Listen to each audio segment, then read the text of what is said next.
次獲選中國最佳機場、亞洲最佳機場、全球最繁忙貨運機場係邊一個呢？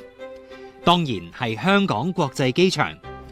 有大約130間航空公司營運，連接全球大約200個航點，5個鐘頭航程覆蓋全球過半人口，貨運量超過10年位列第一。不過面對激烈競爭，香港機場要點樣保持優勢呢？2025年1月，國產客機 C919 開通滬港定期航線，令香港成為內地以外第一個設有 C919 固定航班嘅城市，為飛機維修同人才培育帶嚟新機遇。隨住香港三跑系統正式啟用，加上興建緊嘅大型商場，可以容納2萬個觀眾嘅亞博館2期，以及遊艇港灣、空運鮮活市集等嘅配套，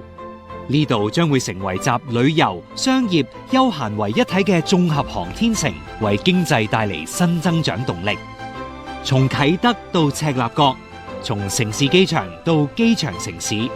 香港國際機場都一直同香港商務航運共同進步。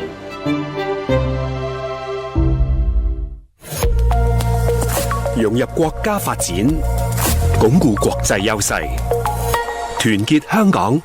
聯通世界。